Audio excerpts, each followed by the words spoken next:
इथे फक्त दागिने नाही तर पिढ्यानपिढ्यांचा विश्वास मिळतो. परंपरेची झळाळी आणि विश्वासाची खात्री. कैलास अडगावकर ज्वेलर्स, दत्त मंदिर bus stop, Nashik road. Fast speed मध्ये अतिशय गतीने आम्ही एक खड्डे या ठिकाणी बुजवतो. रात्रंदिवस काम चाललेलं आहे. आमच्या महापौर या ठिकाणी आहेत, आमच्या कमिशनर या ठिकाणी आहेत, त्यांचे सर्व आमचे अधिकारी आहेत, कर्मचारी आहेत, रात्रंदिवस काम करतात. खूप पाऊस पडल्यामुळे यावेळेला खड्डे जास्त आली ही वस्तुस्थिती आहे. त्याचबरोबर कुंभाचे काम आम्ही सगळे रस्ते नाशिक शहरातले आता आम्ही कॉन्क्रिटीकरण त्याचं करतोय की पुढचे 40-50 वर्षाला खड्डा पडणार नाही. आणि म्हणून एक साईड सुरू आहे वाहतूक, एक साईड बंद आहे.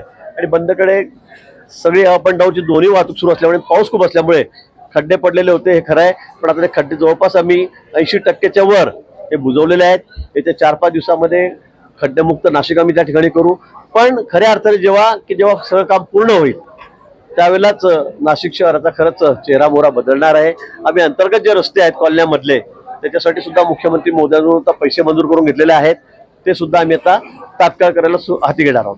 बनावट वर्क ऑर्डरच्या कुंभमेळ्याच्या शिवयात्रा आणि रामयात्रा अशा दोन पद्धतीने आपण या ठिकाणी कुंभमेळ्याच्या निमित्ताने ही कामं हाती घेतलेली आहेत. सगळं चित्रीकरण त्यांचं त्या ठिकाणी होणार आहे. आमचा सगळा जो इतिहास आहे तो या ठिकाणी दाखवला जाणार आहे. कुंभमेळ्यामध्ये आल्यावर फक्त स्नान करावं अशी कन्सेप्ट यातली नाहीये, पण लोकांना काही बघायला मिळालं पाहिजे, काही समजलंही पाहिजे, इथल्या पौराणिक कथा कळाल्या पाहिजेत. आणि म्हणून त्या दाखवण्याचा आम्ही या ठिकाणी प्रयत्न करणार आहोत. भाऊ, आव्हानं काय असले आज पंतप्रधानांनी पण सांगितलं युवा ही शक्ती आहे देशासाठी. आता आपण जनतेची आंदोलनं वगैरे सर्वत्र बघत आहोत. काय आव्हानं महाराष्ट्र सरकार समोर वाटतायत आपल्या नाशिक जिल्ह्यात? खरं म्हणजे शहरी नक्षलीचं आव्हान आपल्या समोर मोठं आहे.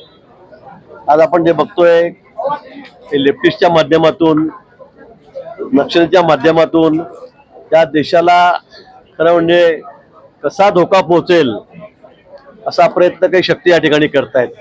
त्यापासून आपण वाचलं पाहिजे. युवकांनी सुद्धा त्यांच्यासाठी अतिशय महत्त्वाचं याच्या माध्यमातून असेल, तांत्रिकीकरण असेल, त्या माध्यमातून युवकांनी पुढे आलं पाहिजे. आणि त्याचबरोबर सर्वात महत्त्वाचं म्हणजे ड्रग फ्री इंडिया. आज तरुणामध्ये काही अंशी जे सगळं व्यसन पसरतं आहे, व्यसनाधीनता वाढते आहे, ती सुद्धा संपली पाहिजे. आणि म्हणून पंतप्रधानांनी गेल्या आठवड्यातच या संदर्भामध्ये ड्रग फ्री डेला आवाहन केलेलं आहे. मला वाटतं त्याचं अनुकरण आपण सगळ्यांनी या ठिकाणी केलेलं पाहिजे, सगळ्यांनीच केलं पाहिजे. शेतकऱ्यांच्या संदर्भामध्ये सुद्धा अनेक मोठी पावलं सरकारने उचललेली आहेत, त्यांना मदत आपण या ठिकाणी करतो आहोत. नैसर्गिक आपत्ती मोठ्या प्रमाणात वारंवार येत आहेत. खूप अतिवृष्टी काही ठिकाणी होते, कुठे गारपीट होते, कुठे वादळ येतंय आणि ग्लोबल वॉर्मिंग यामुळे सगळे उद्भवतंय. आणि म्हणून मला असं वाटतं की निसर्गाचं जतन आपण या ठिकाणी केलं पाहिजे, झाडं लावली पाहिजे, झाडं जगवली पाहिजे, जेणेकरून अशी आपत्ती आपल्याकडे येणार नाही. हे सगळे आपल्या समोरचे संकट आहे. प्लास्टिक पासून मुक्तता हे मोठं संकट आपल्याकडे प्लास्टिकचं आहे. मला वाटतं त्यातून मुक्तता करायची असेल तर सगळ्यांनी पुढाकार घेतला पाहिजे. आमदार आदित्य ठाकरे 2 दिवसापूर्वी नाशिकचे खड्डे बघण्यासाठी आले. आणि तुम्ही घरात बसून छापून घेतलं सर्टिफिकेट, हे घ्या वर्क ऑर्डर, त्याला पण कोण थांबवू शकणार आहे? कसं थांबवणार आहात?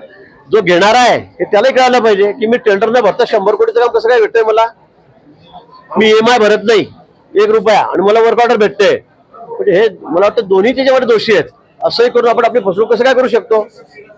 जो माणूस 100-150 कोटी रुपयाची वर्क ऑर्डर घेतोय आणि ती पोलीस डिपार्टमेंटची, त्यांना जेवण, त्यांना मॅट्रेस, त्यांना पिलो, त्यांना कॉट, त्यांना पाणी, आणि तुम्ही अशा वर्क ऑर्डर घेता तर त्याची चौकशी सुद्धा करत नाही. आता 10 लाखाच्या वर असं म्हणजे 10 लाखाची सुद्धा वर्क ऑर्डर लागते ना, पण तुम्ही असं न बघता 100 कोटी रुपयाच्या ऑर्डर घेतात. मला वाटतं हा इथं शुद्ध मूर्खपणा आहे. आता माझं दूरचं नव्हतं काय, तो सराईत त्याच्या बाबतीमध्ये. आता यामध्ये कोणी काय म्हणत असेल तर मला, आता अनेक असे लोक मंत्री झालेत, त्यांच्या घरामध्ये लोकांना अटक झाली, त्यांचं नामोल्लेख करत नाही, तर ते सख्खे जेलमध्ये गेले, मग त्यांना काय म्हणायचं? हा तर दूरचा आहे. मी आधीच सांगितलं, मीच त्याची सर्वप्रथम मीच त्याची कंप्लेंट केली त्या ठिकाणी. हे सगळं एक्सपोज व्हायच्या आधी मी कंप्लेंट केली, प्रेस घेऊन आपल्याला सांगितलं की असं असं झाशीमध्ये घडलेलं आहे.